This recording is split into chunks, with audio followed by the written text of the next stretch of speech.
Hey everybody, my name is Ingrid and I am a young adult author, and this is Ingrid's Notes, where I'm talking about creativity and writing craft.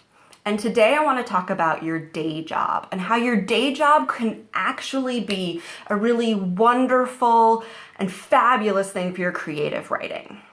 So if you look around, you'll notice that actually the space is a little bit different than normal in my previous videos. And that's because this room is actually a photography studio.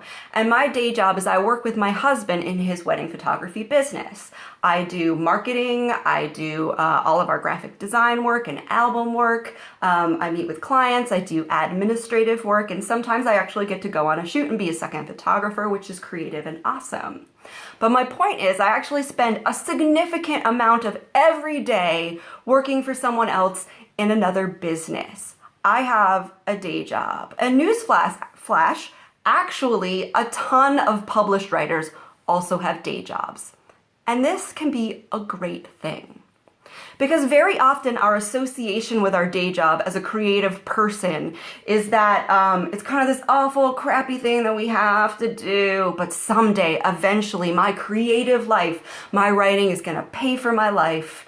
And then I'm going to know I've made it because I actually can pay my rent with my creativity. But that can really be a kind of poisonous idea. So that made me think of some great passages from Elizabeth Gilbert's book, Big Magic, which if you haven't picked this up, you should totally pick it up. And I want to read a couple of passages that she has in here about this concept. This first bit is about that need for your writing to pay for your life, how that can be really poisonous to your work. So here we go. I have watched so many other people murder their creativity by demanding that their art pay the bills. I've seen artists drive themselves broke and crazy because of this insistence that they are not legitimate creators unless they can exclusively live off of their creativity. And when their creativity fails them, meaning it doesn't pay the rent, they descend into resentment, anxiety, or even bankruptcy. Worst of all, they often quit creating at all. So are you a writer who isn't being paid full-time by your writing, and you often feel like you haven't made it, like you're a failure, that there's just, until the day you actually can pay for your whole life with this, you kind of suck and you're not ever going to be good enough. I mean, I've felt that way, absolutely, and reading this book really helped me change my attitude about that. So she also talks in this book about the idea of how artists made money long ago, and that was by having a patron, which was usually a very rich person.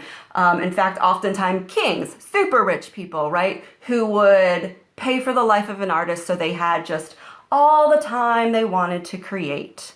Only that doesn't really exist anymore. So she talks a little bit here also about how you should become your own patron, how your day job is the way in which you are supporting your own work. And this, I think, is fabulous. So let me read this. I held on to my day jobs for so long because I wanted to keep my creativity free and safe. I maintained alternative streams of income so that when my inspiration wasn't flowing, I could say to it reassuringly, "No worries, mate. Just take your time. I'm here whenever you're ready." I was always willing to work hard so that my creativity could play lightly. In so doing, I became my own patron. I became my own studio wife.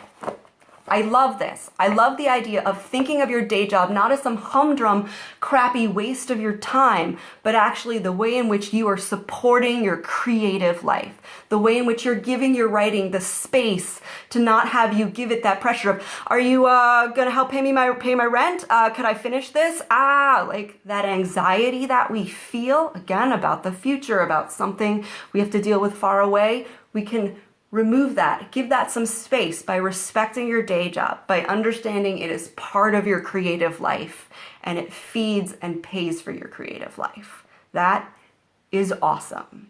So have a great day. Have a great time at your day job today, and rock on.